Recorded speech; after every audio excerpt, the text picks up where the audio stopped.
And now we move into a workshop of the McAllen City Commission held in accordance with the Texas Open Meetings Act. All workshops are open to the public and serve as an opportunity for city staff to present detailed information, reports, and updates to the Commission in preparation for future action or decisions. While no formal votes are taken during these sessions, workshops play an important role in the city's policymaking and decision-making process. And good afternoon. Welcome to today's City Commission workshop. And it's going to be a long one, so I don't know whether we're going to get through the agenda. But anyway, let's see. First item, questions to staff regarding our meeting for this afternoon. No questions. No? We'll go to item number 2. Mayor, if we could go to item number 3 and come back to number 2 last, I think that'll help the meeting flow a little bit better. And if all the items go as fast as number 1, I promise we'll get through the workshop agenda during the hour that we have. Item number 3. Good evening. Today we're here to present on the Section 108 Loan Guarantee Program. We've already brought this to you before, but we're going to just give you a little refresher. So it's going to be a brief presentation. So we're going to provide you with some information as far as the requirements for this program. And I'm going to turn it over to Chief Gloria so he can have a discussion on what we're going to use this funding for. Thank you, Mayor, Commission. So as Julia was saying, this is to present to you an option that we have for funding mechanism for a project that we have been talking about for quite a while now, which is the relocation of Fire Station 4. So Fire Station 4, that is the existing building on South 10th Street, is the oldest fire station that we have in the city, built in 1978. And currently it houses both services, airport services, and firefighting services for the community in the area around the airport. And so on the next slide that we have here, what you see in green is the current area the Fire Station 4 serves. And you can see this red dot is the existing location of the station. This is basically where the airport is. And you can see the expressway, McCall Road, and so on. And so of course, we will continue to provide services in the airport, and that particular service has another project that is brewing behind the scenes for the creation of a new airport fire station, as part of the master plan of the airport. But Fire Station 4 covers all the way down here to Dicker Road and Jackson Road. And so the plan is to relocate it from that general location to an area near the area of El Rancho and McCall, where it would better serve the existing populated footprint of its district, but it gives us the opportunity to respond straight south to areas that will, further develop in the near future. And so this is the project that we're talking about, and I'll pass it on back to Julia to explain a little bit more about the specifics of the funding mechanism that we're looking at. Thank you, Chief. So the HUD Section 108 loan provides community with access to low-cost financing for community and economic development projects. It operates under HUD's Community Development Block Grant, so it has some of the same requirements, but not all the same. It's mainly used to finance large-scale projects. So moving on, one of the requirements is that it needs to meet a national objective. And an applicant must be an entitlement community, which with the city of McAllen is an entitlement community recipient of HUD funds already. So it will align with this federal regulation, and so it is an eligible project. Unlike our annual CDBG allocation, which is limited by the amount of funding we receive each year, the Section 108 loan program has access to upfront capital that can be used to complete projects that otherwise take many years to fund. We can request up to 5 times our annual allocation. Right now, our annual allocation is 1.608, 950. We already received the annual allocation for the next fiscal year, which will begin October 1, and it did get reduced a little bit. If you want to go to the next one, it got reduced to 1.5 million. So this is what we're looking at. So if we are to apply before August 31st, we could we can request up to $8 million If we are to apply afterwards, we would need to use the next year's allocation, which would get reduced to $7.7 million. So on our next slide, we did provide a small breakdown on the cost of the entire project. Just to take a look at the Section 108 loan financing cost of $42,000. Right now, it's at 0.58. The loan fee is at 0.58%. This will increase come October 1, is what we've been told. So some of the financial requirements, one of the key benefits is that it offers long-term fixed rate financing backed by HUD. The loan is repaid over time, over a 20-year period, allowing the city to address today's infrastructure needs while spreading the cost over time. The most common repayment method is the current and future CDBG allocations, not the complete one, but a portion of it, right? And another very important item to note is that HUD will work with us to set the structure of repayment that will meet our financing needs. So we structure our own repayment plan with HUD. As any other loan requirement, it does have collateral. It does require collateral. In this particular case, we would use the land and the construction of the building. So the after value appraisal would be the collateral for this particular project. So we would not, these are examples of other, collateral that are commonly used with our HUD Section 108 loan, but primarily it'll be the pledge of your current and future allocations plus the building and the land. So one of the biggest benefits is that we have a 5-year consolidated plan with our HUD field office already, and so the improvement of fire stations and fire rescue equipment is already an activity that is listed as a priority, so we would not need to make any changes there. And another very important item to note is that if we were to pursue this loan opportunity and repay with our CDBG funds, it would also help us meet our annual expenditure ratio that is imposed on us by HUD. We sometimes struggle to meet that ratio. We cannot have more than 1.5 times our annual allocation in the bank, and sometimes it's quite difficult. So this will also help, at least for that 20-year period, for us to meet that requirement as well. I'm going to turn it over to Chief. In addition to the benefits that Julia just mentioned, of course, it goes without saying, as we mentioned at the beginning, that this replacing the oldest fire station that we have in town, of course, it will be a benefit to improve the infrastructure that we have in our city.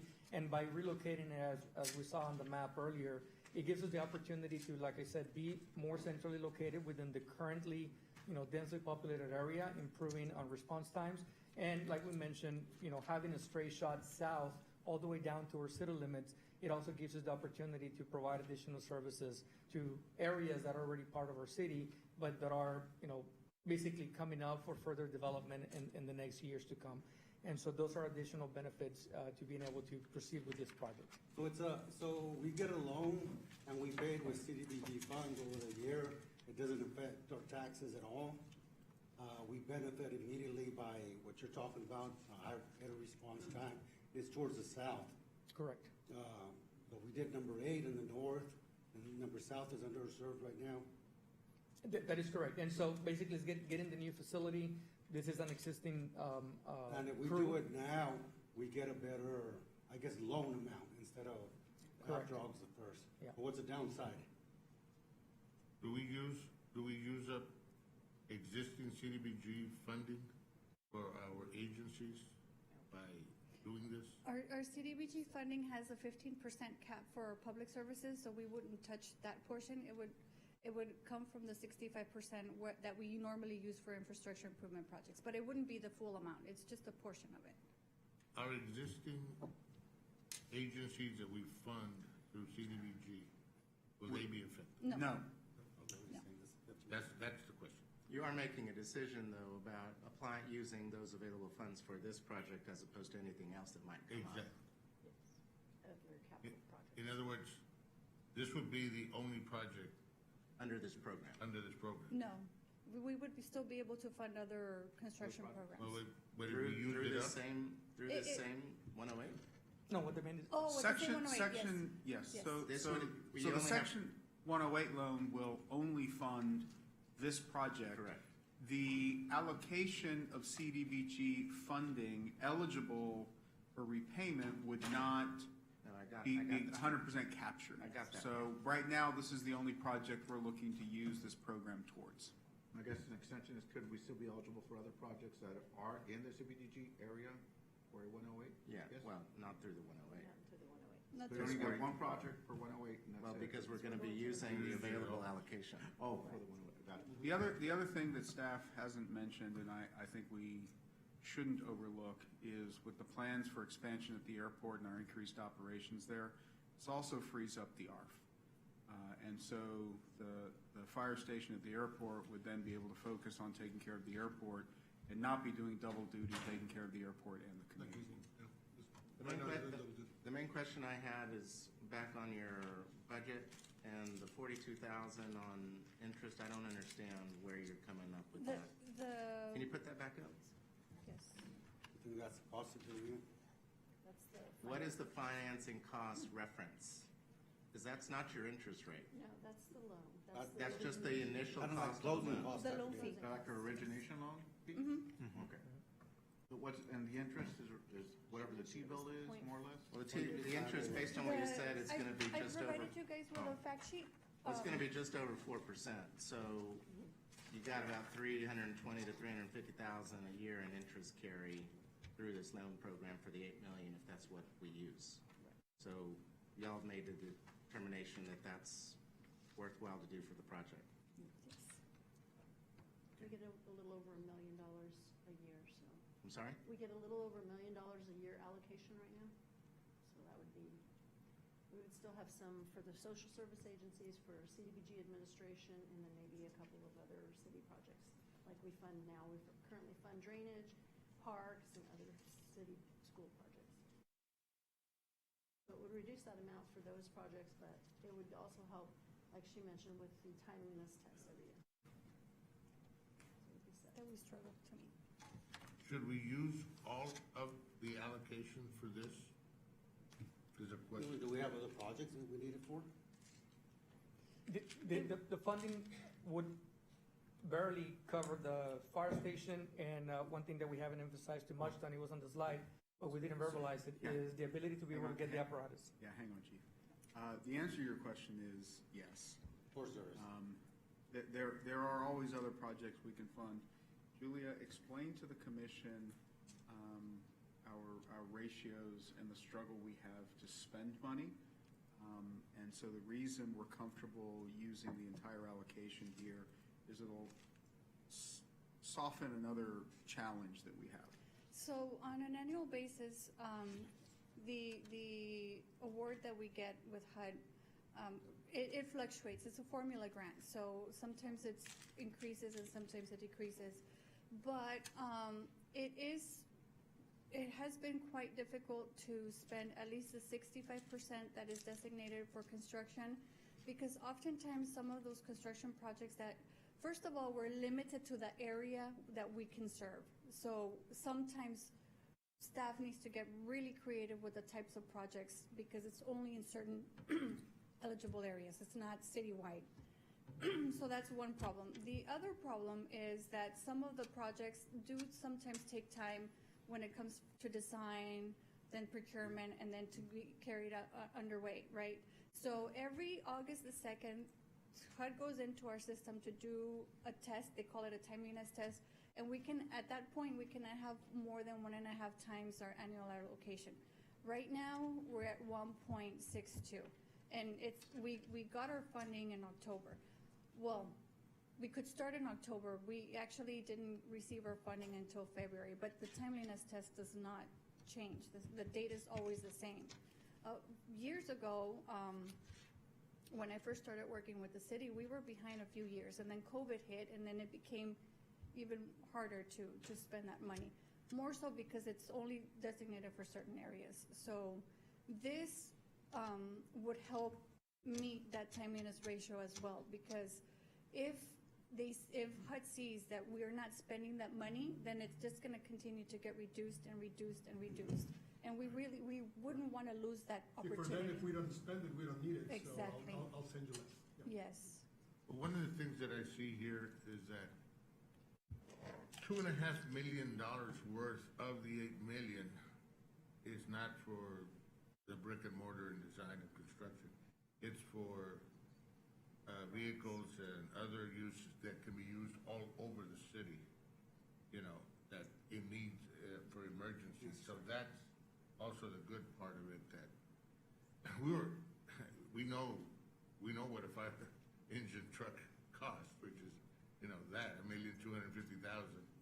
And, but it could obviously be used everywhere, you know, in times of need, so, and to the other communities, so.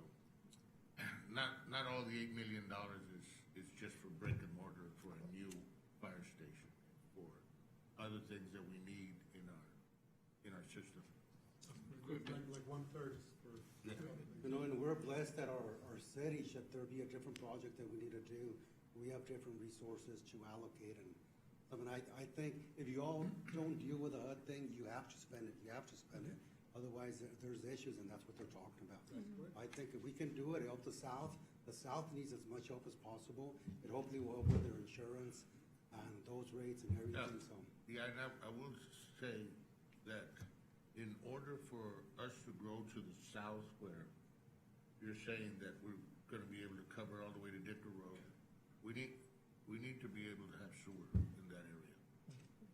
There's water, but there needs to be sewer in that area, and we need to be looking at how we can get maybe some EDA funds or something to get some sewer lines in that area.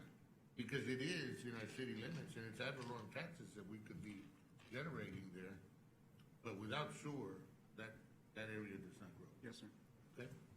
The other question I had on this, I imagine you're gonna continue to use the current fire station, correct? That's correct. The current fire station, is staying in place, servicing exclusively the airport. And like I mentioned, there is another project, working behind the scenes as well for the eventual also relocation and completely eliminating that fire station, which is a very old building, but getting a new station eventually also within the airport perimeter. So I imagine that you're going to rehab and reallocate resources in that building to properly utilize it for what it will then be focused on. And if you're gonna be doing that, do you have any sort of budget set on what work needs to be done on the existing once you make that move and its focus is realigned? Yeah, so what would happen is the fire engine that covers the city is just moving out, and that personnel, they're moving out. The existing personnel and apparatus, there is nothing else that needs to be changed on the operation of the current station for it to continue to service the airport. Just the physical plant of the building? Yeah, we'll have to assess the long-term feasibility of moving that station within the airport fence, and deciding how much we want to invest into that building. Once that building comes down, it'll convert to hangar space or other airport use. So strategically within the airport, and we can talk about that at another meeting, there may be a better location for that fire station. That's not a burning problem at this point, unintended. It's not gonna be a big line item that we'll be looking at for that additional. That'll be several years down the road. Okay.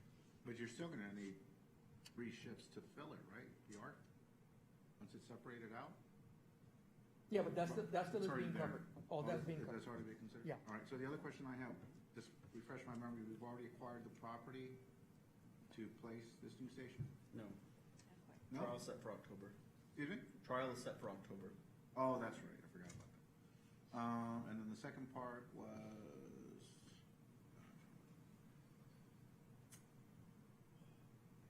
55 is not helping. Skip it. Okay, so Yeah. our next steps are, as I mentioned, it does have some of the same requirements that our CDBG grant has.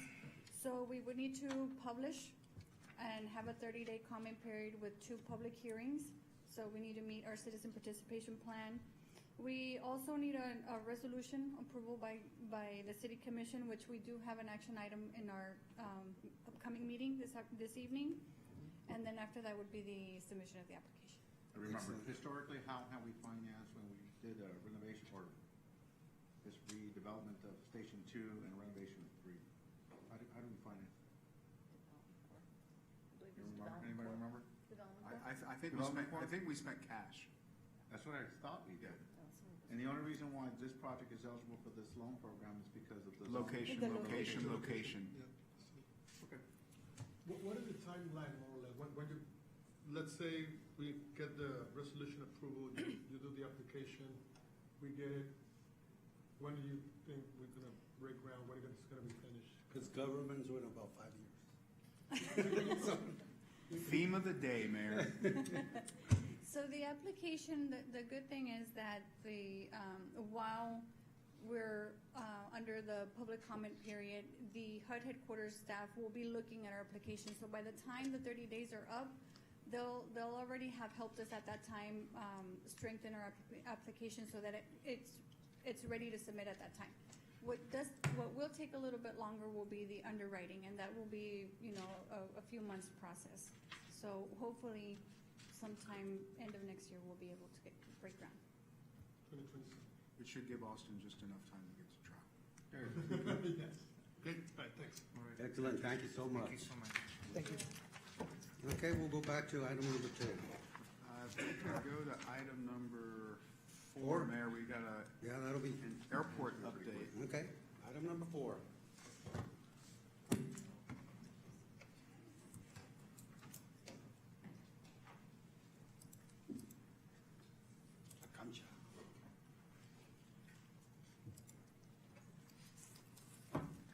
Mayor, Commissioner, good afternoon. Good afternoon, sir. If you may recall, the last meeting we went over forward filling of pinch terminal expansion. And we did touch on the parking where we're also filling the pinch on the land side. And so we continue shutting down the parking lot long-term and opening the overflow parking lot. So wanted to go through and make some recommendations on revisiting that parking program. So at industry standard, about 90% is considered full. This will typically shut down that long-term lot when it's about 97. It's becoming more frequent and more frequent, mostly in the afternoons, and I'll show you an example here. But we continue to have that. And so a large component of the parking is the meters and greeters, or the 0 to 30 minutes visitors. And so as we continue to develop the parking lots, we got one new parking lot coming up across the street. It's almost about 200 spaces, and then a 44-space lot adjacent to the taxi cab stand that's under construction. That's scheduled to be complete September. So one of the examples is Vegas. We're actually number 2 on Allegiant's map. Most popular Las Vegas routes, which is a big deal because for a low-cost carrier to do more than twice a week for any type of destination is unheard of, and we get a daily, sometimes twice a day. That's how many people we get in Vegas. So one of the examples is when that flight turns in the middle of the day, about 11 o'clock more or less. So you have people that are getting to the parking lot to fly out, and you got people that are arriving to leave the terminal. So you got that overlap of people that are gonna depart and the people arriving. Plus you got meters and greeters. So we always have this issue, and we have it multiple times a week, where we have to shut down and open up the overflow lot. So currently we have about over 1,350 stalls. We got our short-term lot, our long-term lot, and then what we currently use as the employee and overflow lot up on the east side of the terminal. Looking at transactions over a 3-year period, looking at month to month, and then the different time slots of that of the parking in general. As you can see, 0 to 2 hours is the majority of the transactions. What that's telling us is that we have the majority of people that are entering and leaving the parking lot are not the traveling public. And so when you see the 24 to 48 hours over on the right end, that represents about 25% of the use of the parking lot. So we picked a small peak time in March, and in the short-term lot, you see the light purple are zero revenue transactions. Those are people that are getting in and out for free. And then the darker purple is the people that are actually utilizing it to fly. And so you see how that disparity is there in the short term. And then the occupancy, as you can see, at that time of the day, that one sample that I used, you see it at the 90% pretty average from about 10 o'clock to 3 o'clock when all that flight activity is happening. In the long-term lot, currently we have more utilized by traveling public. So you can see the dark purple is the revenue transactions, and then the light purple is the non-revenue transactions. So you can see where it's more utilized by the traveling public. And in the long-term lot, the occupancy is about 90%, pretty consistent through most of the day. Again, they'll shut that down about when it's about 97% full and open up the overflow lot. We'll send messages on social media, and we'll actually put a physical sign there in that long-term lot. And so you can see on the revenue, the zero, where we have the most transactions is the less revenue.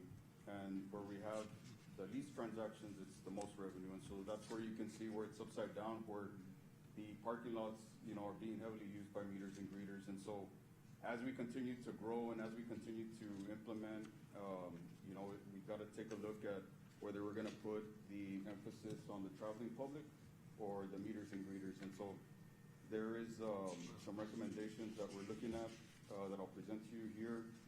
Just one last look at the segments on the transactions and the revenue, where you can see we're heavy on the transactions in the 0 to 2 hours and low on the revenue, and then vice versa on the 24 to 48 hours, which supports most of the traveling public with 25% of the transactions, about 89% of the revenue. Just summarizing, 6% of the revenue is on the 0 to 2%, and 67% of the transactions. Again, it's almost upside down when you're looking at the people that are needing to park to travel out of the airport. Well, okay. I hate to interrupt you on this, but Yes, sir. if they weren't delivering whoever's going to be using, whoever's leaving or picking up, they would have to leave their car there. So, we wouldn't have any room if they were just not delivering, passengers. Because they're delivering passengers and they're seeing them off, and they're doing it within 30 minutes, and that's why we're not getting any money, right? But if they wouldn't be delivering, and they would have to need to park, then we wouldn't have enough parking space. They wouldn't really need to park. They could drop their flyers off at the curb and not take up any parking spots to begin with. Oh, if they didn't greet them? No, if they're just dropping their family or friends off at the airport instead of taking up parking in the parking lot, and just drop them off. And there's a lot of traffic that does drop them off in the front also. Yeah. And the other side of the coin is picking them up. I think that's what you're getting at. Yeah. I can see people using. And then picking them up, they go in there because by the time they get their luggage and this and that and whatever, right? So, I don't know. We got a problem. How do we solve it? And then you can't. Sometimes they keep going around and around and around, and there's not enough space for them to keep going around and around and around, waiting for them to get their luggage. It's jam-packed there. So the proposed lots that are currently under construction and should be finished here September, mid-September. are the ones in orange. And so there's 197 total stalls that are being built in that lot, which we're also adding a bus stop to try to work with transit to see if we can incorporate something into there. Because we do have a bus that the airport is on the route, so we're kind of trying to work to see if we can get that involved into that parking lot. Would the FFA, whatever you call it, right? Would they pay for parking? No, sir. They don't, This is right? revenue generating, so they don't fund. Yeah, they don't fund, they don't help. Correct. And so, So a second floor there would not be, it'd be fully funded by us. and so that's why we continued with surface parking. And Yeah. so the 197 stalls and then the 44 additional stalls is coming at a cost of about $7,500 a stall. When you look at elevated parking, you're probably looking at $30,000 a stall of an investment. We've recently priced it at 22,000. A stop Private, in La La Land? private sector or public? True, good point. Yeah. Private sector. Right, it's a little bit different, but That's a good point. at 1,600 new stall, or total stalls that we'll be getting, it'll look more like about a 17% increase in total volume in stalls. And so what we're gonna propose, what we have on the table is a proposed rate change or some rate changes, not total everything, but how we operate the current lots. And so, you know, there's not a lot of airports that have a lot of multiple lots. You know, we're gonna have 5 lots. But if we start from the short term, you can see on the columns, there's the current and then there's the proposed. And what's highlighted in yellow are the rates that are looking to change. And so when we're looking at this, the short term and long term, currently you have free 0 to 30 minutes. And so what the proposal is to move the free to the cell phone lot, which is an actual cell phone lot that would give the 0 to 30 minutes free. And then on the short term, going 0 minutes to an hour, $5 charge. The 1 to 2 hours stays the same, 2 to 24 hours stays the same. And then we're actually looking at a reservation system as an enhancement customer service type deal that we'll bring to you at a later time. But we're working on that. In the long term, again, the 0 to 30 minutes would be moved to the cell phone lot, and then 0 to 2 hours would be currently, or 30 minutes to 2 hours is $5. It would be $6. And then the 2 to 5 hours would remain the same. 6 hours to the day would go from 10 to 12, and the weekly rate would be $72 versus $60. Are we trying to increase rates to discourage the use, or because we need to generate revenues? And it's kind of twofold. It would be one, to generate revenue, and then also to put the emphasis on the travel. How large is that cell phone lot? I've never seen 44 it. spaces. 44 spaces, I would think that's almost irrelevant. Yeah. I didn't even know it existed. It's under construction. Oh, It's not enough to no wonder. where the tax. The economy lot or the overflow lot, the current employee lot, that would be moved to a daily only, an $11 a day. So that's more, you know, that Allegiant or that leisure customer that's going to be out for a week. We'd be looking at just a flat daily rate for that lot. And then up at the top left-hand corner is where the new employee overflow lot would be. And so if all these 4 lots were full, we'd open up that lot across the street, and tenant employees would be moved. Their free spaces, the spaces would be reallocated to that lot across the street. If you see on the economy lot also, we introduced a tenant employee rate also of $162 a month. Posing that just because we have some tenants that are used to parking so close to some of the hangars on the general aviation side, which, you know, we're looking at. Most of the general aviation side of the house takes care of their own parking and has their own associated parking with their hangars. And just because we have not been as historically as busy as we are now, they've been able to utilize that. And so we've already started the conversations, the biggest one, CVP or Marine. So working with city manager to look at some different options for them. But that is the proposed rate restructure. And just to show you from the accessible path from the two parking lots that are furthest away from the terminal, they're about the same, about 1,400 feet from the furthest parking stall. Just wanted to include that as some additional information there. I also wanted for you all to see that how it compares to the other two airports. Obviously, the other two Valley airports don't have the same parking structure or the same activity that we do. However, I just wanted to provide a comparison for you all to review on this.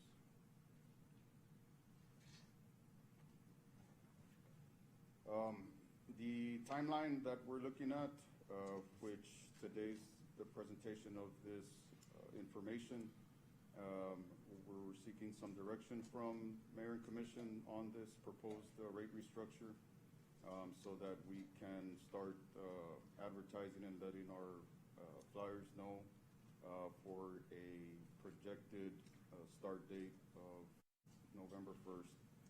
By that time, the new lots should be ready to go with all the new equipment installed and ready to serve the general public, and including our tenant employees. So we don't have an action item today? We do. Huh? We do. We're going to vote on the new rate structure. But the implementation won't be till. The implementation will occur over several months. It's not a part of this action item and this presentation, I know, but I've mentioned it before, and I think when you're talking about your long-term planning and when we go to renovate and expand the airport, I think it's also the time to think about finding an off-site location for the rental cars so that you have that space available for parking for our own residents. Most other cities are doing that now anyway, and we can find less valuable land that I think could be programmed into your overall structure. Doesn't our airport master plan kind of identify that, where we have the car rental turnaround facility? We've talked about that in the past, Commissioner, you're correct. It's not part of the master plan yet, or it is? At least the last one from about a year or two ago. Yes, we are still working on that. We had presented at the retreat last year. That's what I recall. We're still in the process of working on that. So if I'll work with the city manager if that's the will for the next retreat. Off the top of your head, what Commissioner Falk is referring to, how many stalls are in the rental car lot? So 209. how many? 209. No, that's premium parking now. Or relatively speaking.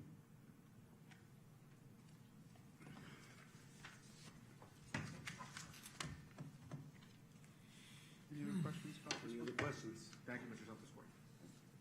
Good presentation, thank you. Thank you so much. Just one question, aside from the office space, do they pay any rental space for those swaps of the cars, the rental? There's a fees? Or is $50 that together? processing fee just to get, when there's a new employee, or just to get them all set up. But other No, than that, I'm talking about the rental, I'm sorry? I'm talking about the rental agencies. Aside from the rental Yes, sir. of the space inside, they rent each space. There's a cost associated with each space. how much is? Not that much. It's over $50 a month Okay. each stall, and it depends on market share. It's a little complex, but just generally it's about $50 a space per month. Maybe might consider raising that too. Any other questions for Jeremy? Thank you, Jeremy. Thank you so much. Thank you, sir. Thank you. Next item. I'm not gonna say what number, because we've been going over. Number 2. Okay. All right, now we got some good news. All been good Wanted you to news. end on a high note. That's right. It's all good news. So I just wanted to start by saying in February of February this year, We applied for a FIFA public viewing license. We were the only city to receive a public viewing license. And so what we ended up getting was something that I think that we would have never imagined. We were planning for a maximum of 5,000 people a day from La Cancha, and we had much more than that. Let me show you a little video. This is a nice aerial shot of one of our days, and I'll show you a little bit. The greatest show on turf, the biggest ever seen on planet Earth.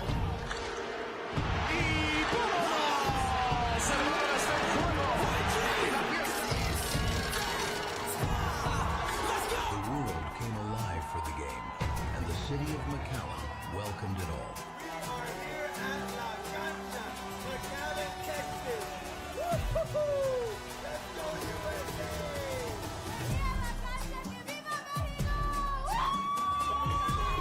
Where thousands celebrated together. 20,000 people are here. And the entire Rio Grande Valley came together as one. Like the whole city showed up. You can feel the energy, the music, everything. And this place is shaking! Together, the city of McAllen created moments that will never be forgotten. Memories that will last a lifetime. I've seen it all now!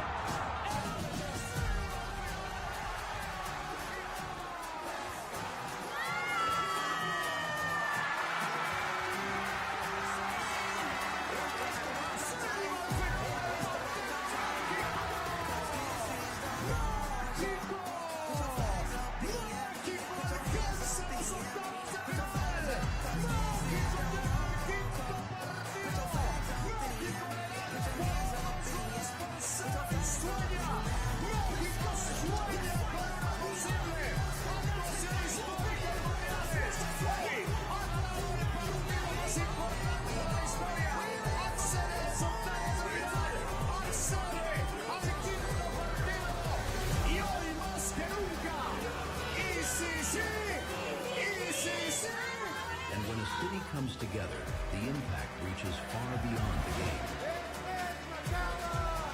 Welcome everybody here at La Cancha, brother. US match, we have to support the USA!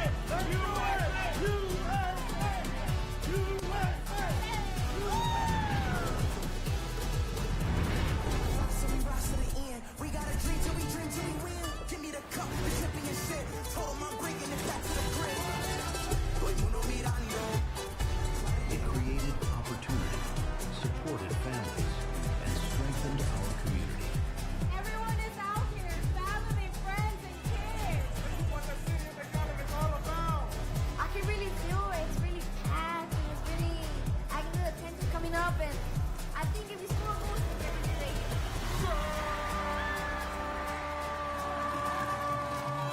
And together, we showed the world the heart of our city. The best box party I've ever experienced in my entire life. It's the best thing ever. I love how everyone just gets together. The best community, best environment. We had so much fun here at La Cancha. If you didn't come, you missed out. I think I'm gonna lose my voice. I was screaming. So much fun.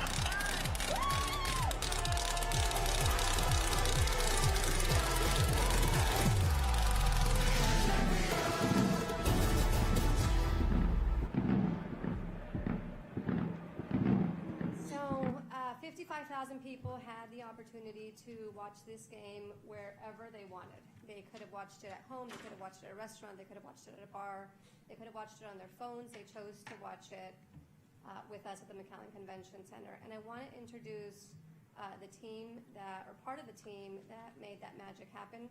If you could stand up, they're standing right behind you. Y'all can stand up.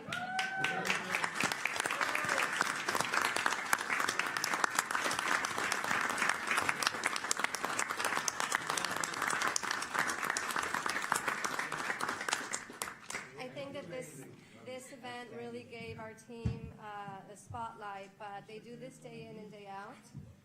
A lot of times our events start when people are getting to go home for the day. That's when we open gates, that's when we open doors to a lot of the events that we have. We do 500 events a year between the two buildings. And what we saw over the last few weeks was that we've transformed the brick and mortar of our spaces to really a community space.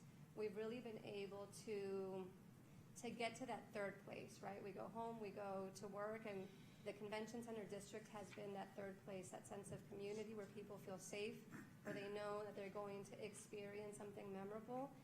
It hasn't been overnight, and it wasn't because of La Cancha. We were just able to prove something pretty magical at La Cancha over the course of the last 20 years. The building has been open for almost 20 years. The Performing Arts Center has been open for almost 10 years. We're reaching our 10th year anniversary for the Performing Arts Center and our 20th year anniversary for the Convention Center. And we've really become that central place where people celebrate. And we were able to prove that over the last few weeks with La Cancha. We had over 55,000 visitors over the course of the few weeks that we had the event. We showcased, it's not over yet, we still have the finals. The finals are at 2 p.m., so we have moved it indoors to the McAllen Performing Arts Center this Sunday. We would like to invite everybody to come this Sunday to root for your favorite team, even though the U.S. and Mexico are now out. We've had 55,000 people since June 11th over the 10 matches that we showcased. And what we see here is a heat map. This heat map was provided by Placer AI. It tracks your cell phone data, and so it shows us where people are coming from and where the city of origin is, and it was really impressive to see where people are coming from. It's not just McAllen, it's not just our 50-mile radius. We are seeing people come from all over the valley, and we're also seeing people from across the border to come to our convention center. What's really impressive about this is that Placer AI also shows us where they go before and after coming, and we showed over 50% of people either went to a restaurant before or a restaurant after these games. About 30% of the people went to purchase apparel before the game, and if you went to Academy before going to La Cancha, you would see that it was full of people trying to get lawn chairs, trying to get last-minute shirts to be able to support their favorite team. So there was definitely an economic impact that the event showcased. Here's some of the media coverage that we had. We had tons of media coverage, but the most impressive thing was that the event became viral. And you saw it all over Facebook, Instagram, TikTok, and our attendees actually became the influencers that made sure that people went out. We saw the event organically grow from 3,000 people to 6,000 people to 12,000 people, and the highest match had 23,000 people. Looking at the bright side, I don't know if we would have been able to host anything more than 23,000 people that we had during the last Mexico game. What that equaled for us was $586,000 in media value. So if we wanted to purchase that equivalent in media value, we would have spent $586,000. And the public sentiment for this event was extremely positive and extremely high. And what we saw was a reach of 62 million impressions throughout social media, news media, social media, as well as an additional 5 million through billboard impressions that we showcased on our expressway. The economic impact of the event was very substantial. It has showcased over $4 million in economic impact. It supported 190 jobs and supported the creation of an additional 28 full-time jobs to our region. That has added $268,000 in federal tax, $68,000 in state tax, and $38,000 in local tax to the local economy. What that means to us also is the impressive part of this is that the event was able to reach a break-even in net profits through food and beverage and sponsor revenues that from people that came to the event. We did have a broadcast partnership with Telemundo. Telemundo was all in on this event. They even had a program on that last match through their FAST channel, which is statewide. So we were receiving statewide coverage, and our Telemundo partners were actually showcased nationally for doing things right. They were wanting to do what we did in McAllen so that they wanted to see what we did in McAllen so that they could replicate this in other cities. The way that the event was organized, the way that we worked the partnership with Telemundo was something that was pretty monumental to Telemundo, as well as a partnership with the City of McAllen. These are some examples of what Telemundo did in terms of their social media, their news media, as well as the activations that they had. Amigos de Telemundo 40, aquí nos encontramos en el Centro de Convenciones de McAllen, con lo que es la cancha Watch Party, el Watch Party, el fanfest oficial de Telemundo 40, acá en el Valle del Río Grande, ya minutos, lo que será el partido inaugural de esta Copa Mundial de la FIFA 2026, México enfrentando a la selección de Sudáfrica. Lo podemos ver a ritmo de mariachi, dando la bienvenida a este mundial. They also had on-site activations throughout the 10 matches. And this is some pictures of their statewide broadcast that broadcasted in all of the major markets in the state of Texas. Vuelve a vivir la emoción desde la cancha para el partido México contra Inglaterra. Acompaña a tu equipo de noticias Telemundo 40 en una edición especial desde la cancha. Este domingo 5 de julio a las 5 de la tarde en el Centro de Convenciones de McAllen. Y llega temprano, las puertas abren desde las 4. México contra Inglaterra. Vuelve a vivir la emoción desde la cancha con Telemundo 40.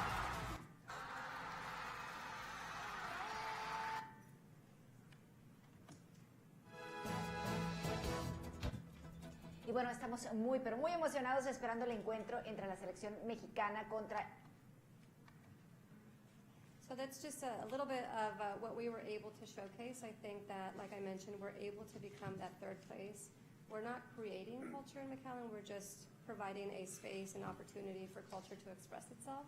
And I think that that's something that's very important, being able to showcase the organic authenticity of the people that come visit, that live here, that play here, and that want to visit the area. I think that we have become the cultural epicenter of the valley, and it showcases in the amount of people that we had throughout the games that we were able to showcase for the city of McAllen.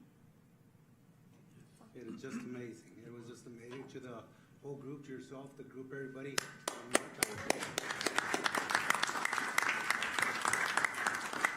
I didn't know it had been statewide. Yes, yes. That is incredible. Anybody, any questions, comments? House files. The cost, so we haven't finalized the cost yet because we haven't finalized the event. We still have the event that's coming up this Sunday. Oh, I see what you mean. Yes, and so we will provide a report, but up until now, the event has been able to hit a break even, meaning that it hasn't cost us anything. The expenses have been covered by the net revenues that the event has generated from the event itself. So it's food and beverage, it's concessions, and it's sponsors from that event. So right now, we are at a small profit, and I think that we'll be able to hit a break even after the event. But with the value of the media and all that stuff, it really doesn't matter. No, the community was there. Mm-hmm.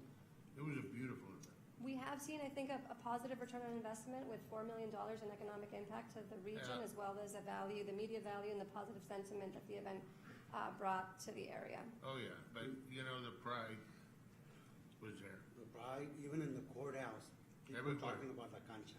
And people were just, the families, tremendous amount of families. Where can they come free of charge? Absolutely. To view something. Commissioner, we felt like if we spent $30,000, $50,000 putting this event on for the community, every penny of that was a penny well spent. Yeah. So we never had an intent to profit from this. Right. This was something that, as staff and with Yahida's vision and the incredible people sitting behind you, we really felt like this was something that the community, the entire Rio Grande community, and they felt safe. Our police department, our fire department, our parks and recreation people, and all of the staff, people felt safe. We had accommodations just in case they needed health care, and we didn't need to. It was great. But with that many people and that much activity, we were prepared for any emergency. So I want to really give Yahida some credit here and Elvita. As this event grew, like Yahida said, we expected 5,000 people to come out. We were prepared for that. But as it grew, she and her staff literally had days to pivot and plan and execute.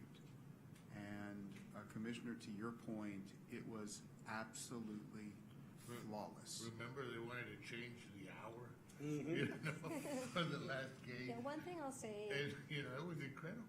One thing that I'll say in working with the city is just, we didn't skip a beat.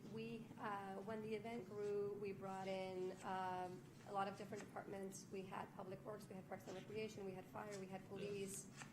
We coordinated this in less than 24 hours, and then a time changed, and we had to pivot to a new time, and then it changed back. And so without skipping a beat, every single one of the departments that we worked with was ready, was able, and really provided a safe environment that the community has learned to trust. They know that they can come to our spaces and that they'll be safe, that it'll be orderly, and that they'll have what they're looking for. And in this weather, being almost 105 degrees on some of these games, the fact that people came out with 55,000 people there with 105 degrees, and they chose to be outside instead of air conditioning is just a testament of what we do at the City of McAllen.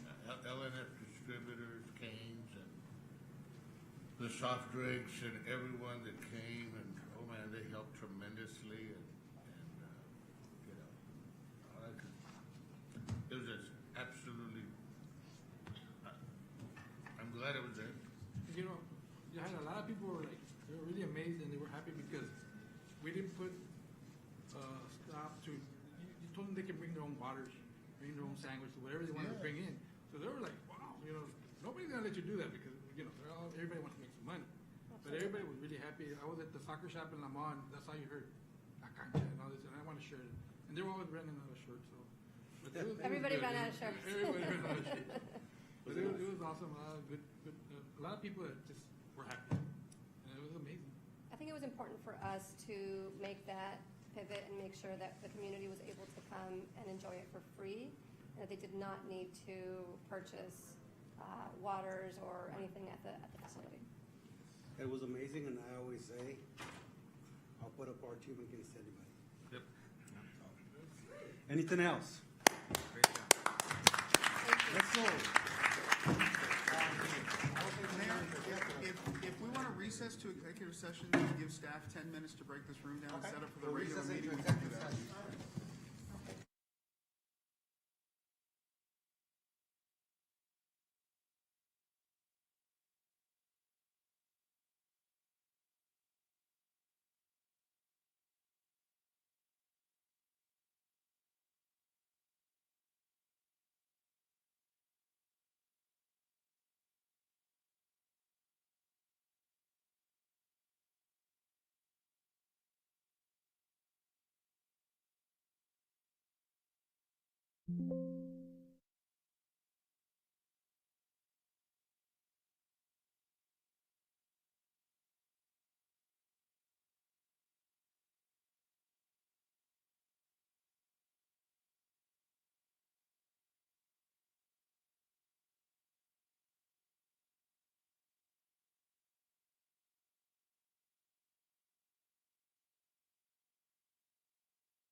And we're back from executive session. There being no further business, I will recess the workshop.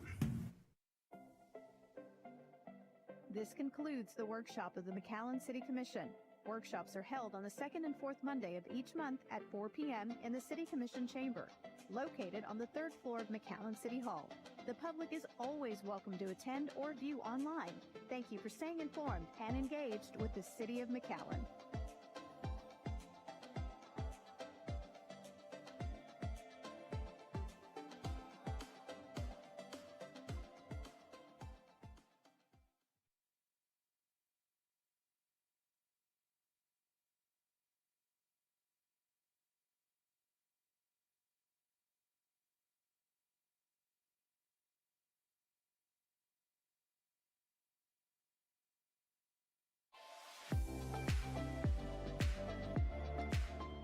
And now, from McAllen City Hall, a meeting of the McAllen City Commission.